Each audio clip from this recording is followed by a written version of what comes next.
Hello YouTube and welcome back to Old Maryland 63 C10. This is episode 7 and we're actually working on building the exhaust for Hank. So thanks to those folks that watched part 1 and stuck around and came back for part 2, because this is the episode where we'll actually start building the exhaust. So stay tuned.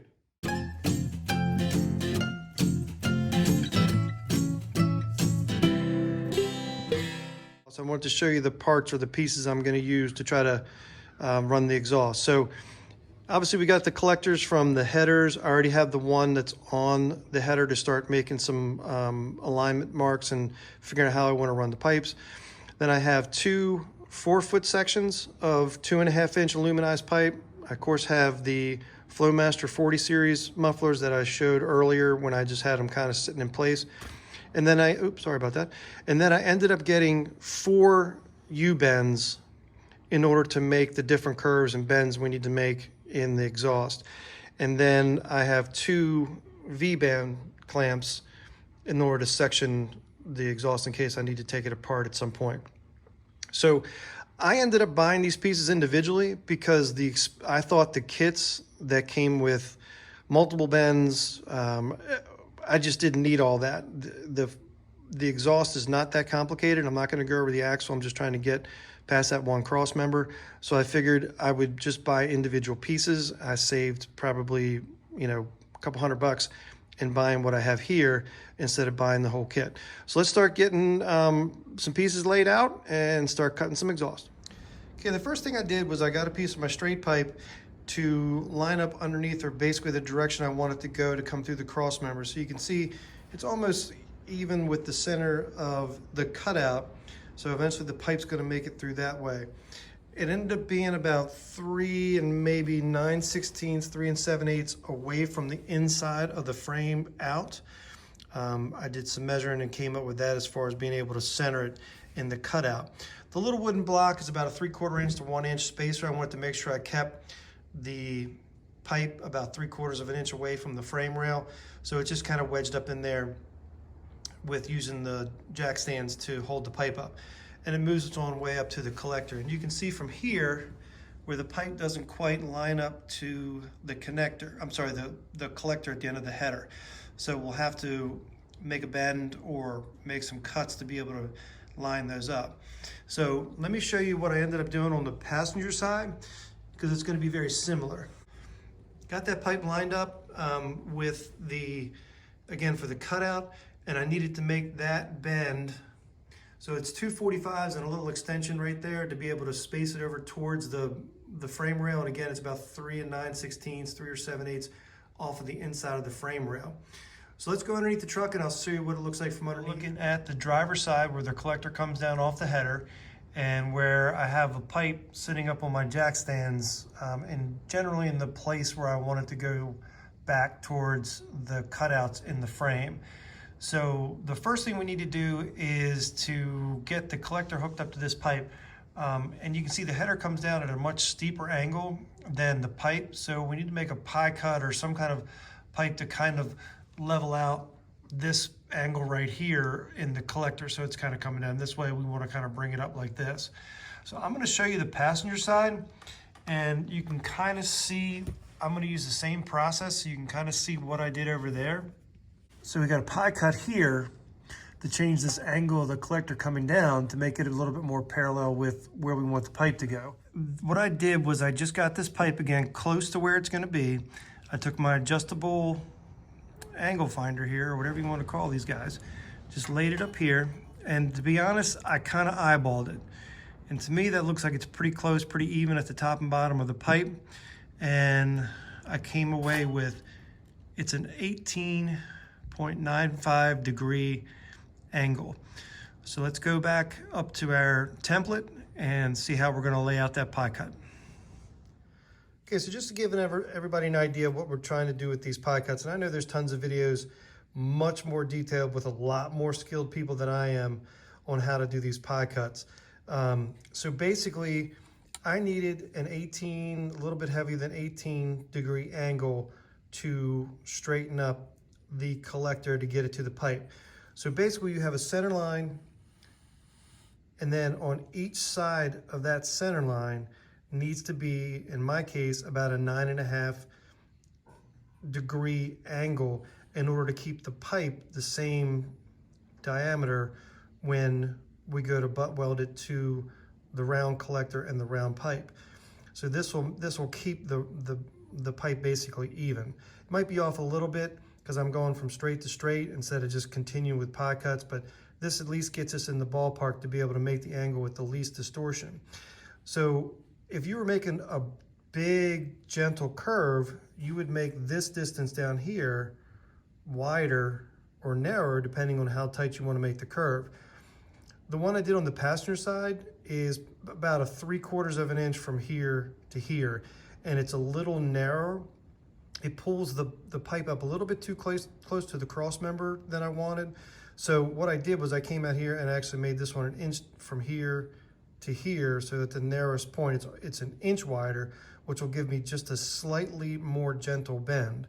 If I wanted to go something a little bit more drastic, I could go out here to 1.25 inches.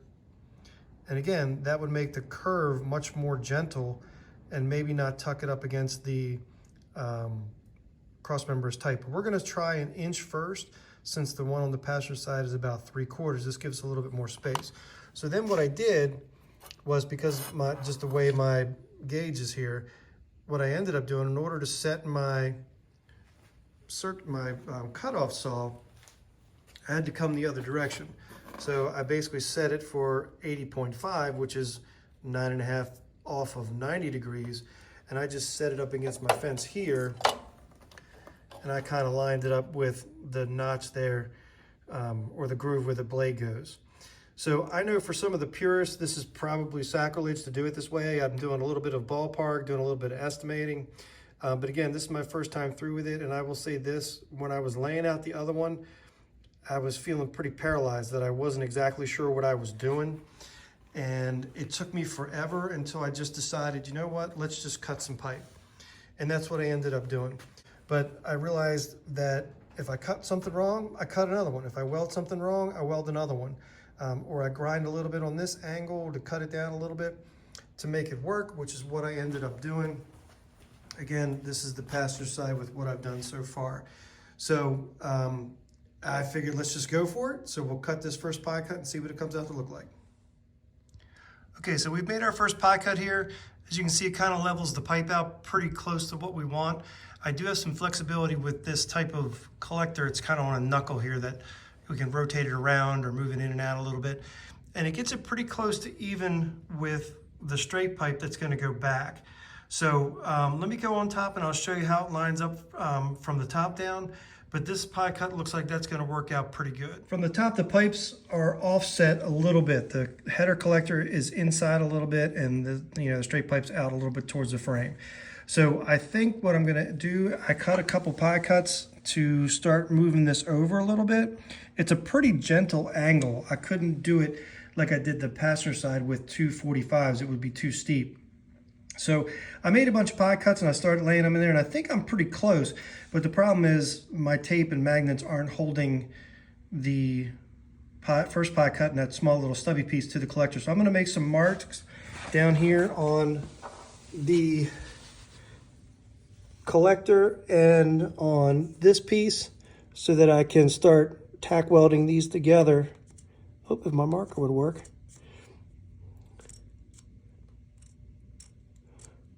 Just like that. Doesn't have to be much. So I'm going to tack these together. I think I'm ready to tack this section together. I ended up using the same angles for the pie cuts that I did for the original piece that came off the collector. Seem to get pretty close. My gaps are not bad. I do have a little bit of flexibility, like I said, with the collector to be able to move around a little bit if I need to.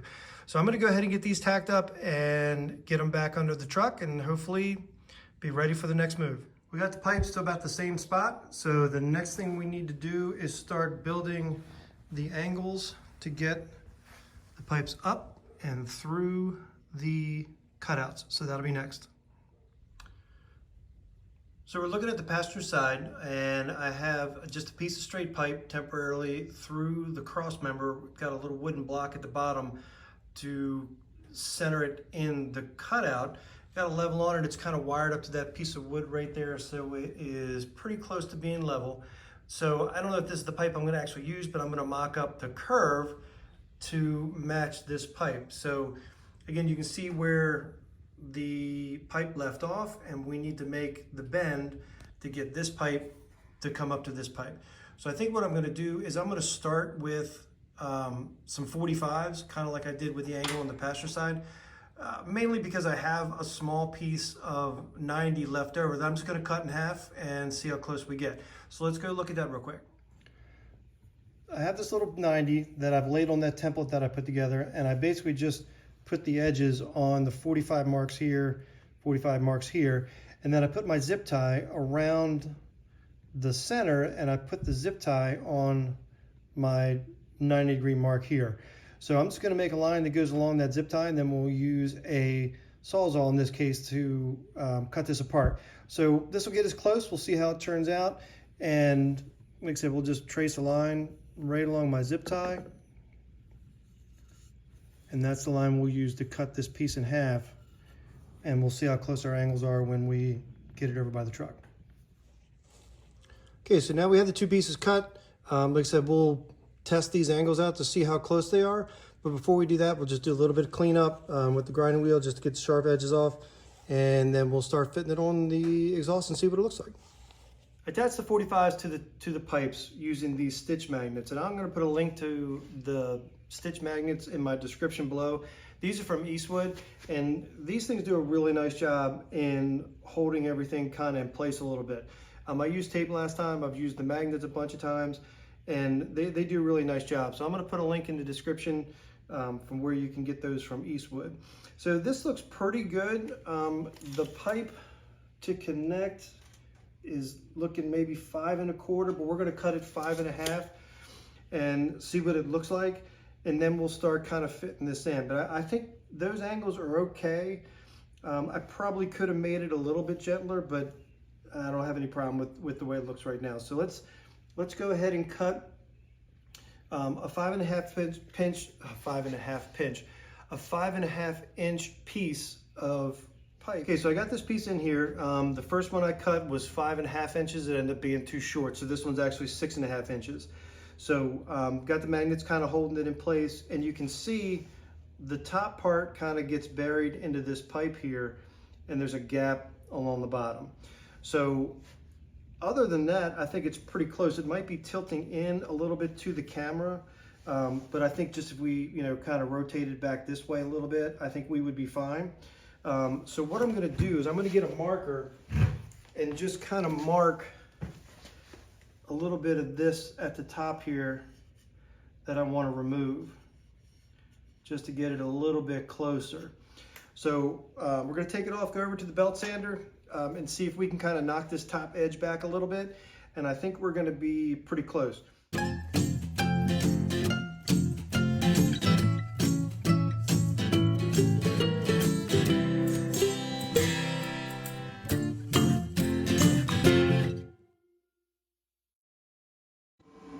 Okay, so I pretty much have it where I wanted. I ground on the belt sander a little bit to get things pretty well lined up. I do have a little bit of a gap in the bottom here that I'll try to straighten out a little bit. I got a little bit of wiggle room, but it's moving around on me a lot. So I'm gonna go ahead and tack it here, here, and here. And again, this is gonna be a short pipe that I'm gonna put the band clamp, the V-band clamp right about here. So I'm not gonna weld this piece, and I figured that's where I'd have a little bit of play if I need to work that pipe around to be able to adjust it. So we're gonna go ahead and just put a couple tacks in it.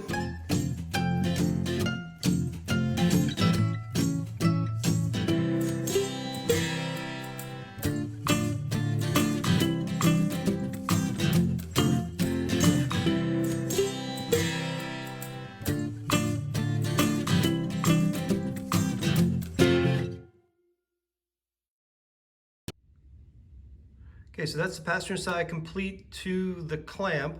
So the next thing we're going to do is get started on the driver's side. It does kind of bend in a little bit to get into the center of the into the cutout. Not a whole lot, but there's got a little bend there. And as I was playing around with, again, getting it welded in and getting the last couple joints a little bit square, I also realized I had a little bit more flexibility in the pipe moving it around. So It turned out pretty good. We'll weld it up, of course, once we get it all done. Right now, we're just still building. So let's do the driver's side, and then we'll work from the cross member back to the muffler. So we're at the last leg of the journey for hopefully getting the exhaust pretty much mocked up. So we've got the V-band clamp right here before the cross member. We need to bring it through the cross member and then bring it up here to the mufflers. I got my mufflers, as you can see, kind of crazy clamped and mocked up and held in place. When you're kind of working by yourself, you figure out any way you can to get everything held up. So the little cross pieces here are the same height as the bed perch, and then this little stick going across here raises it up a little bit higher and goes across to be able to suspend the mufflers from, and I just use pipe clamps to kind of hold it in place. The one on the passenger side is clamped up tight against the bottom of the stick, which would mimic the bed rail. Obviously I don't want it that high, so I put about, this piece of wood is about a 1-inch space between, so I kind of like this one better. So for the final placement for my mufflers, I was kind of concerned with how much space I have between the bottom of the muffler and the top of the trailing arm. Put it out there for some feedback, didn't get much. So I reached out to Steve Gibson from Gibson 63 here on YouTube, and he got back to me, and he had about 4-inch clearance on his, and our mufflers are about in the same place. I'm only going with a 3-inch drop, so with the axle coming up 3 inches, and from the pivot point here at the trailing arm, I'm gonna finish with like 4 1/4. So I have about maybe 5 inches right now. It's gonna change the distance right here, about 3/4 of an inch. So I appreciate Steve getting back. That was very helpful to kind of finalize this placement. I don't think it takes any introduction, but Gibson 63 has a great channel for rebuilding these trucks. He's on his 3rd 63, it looks like. So he's got a great channel with a lot of really good information. But anyway, so let's get the stub piece made, and we'll start doing the final, hopefully, connection here to get the mufflers and this exhaust button done.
Okay, so after what seems like hours of cutting and fitting and grinding and sanding and kind of manipulating around, I think we're to the point where we're ready to tack this piece together.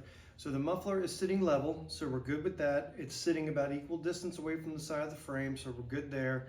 I ended up doing 2 pie cuts on each end because this piece comes up and it goes in a little bit. So we had to kind of clock the pie cuts to get in the right spot. So got a few gaps, but I think we'll be able to fill that in with welds. So what we're going to do is go ahead and tack this into place right now, and hopefully have this side complete.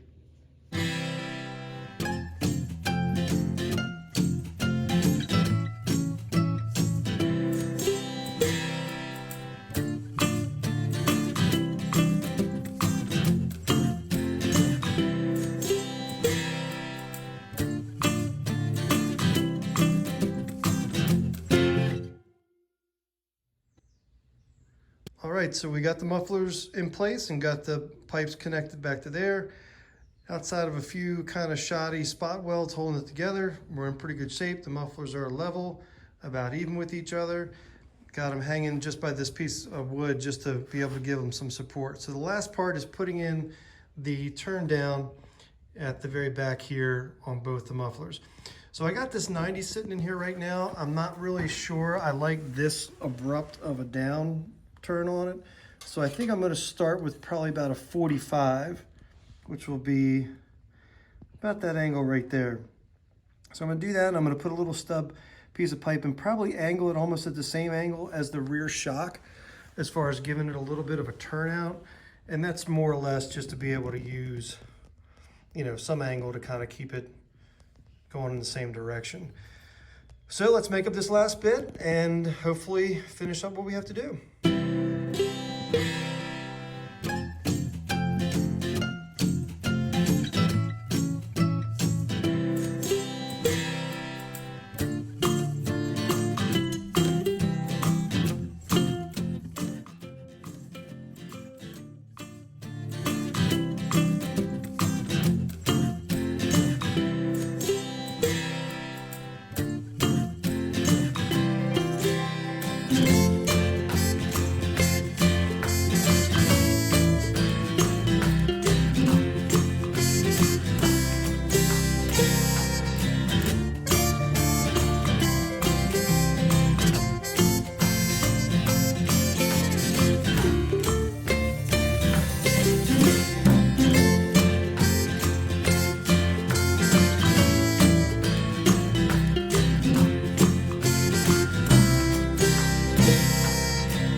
Okay, so we've got the exhaust system pretty much wrapped up except final welding.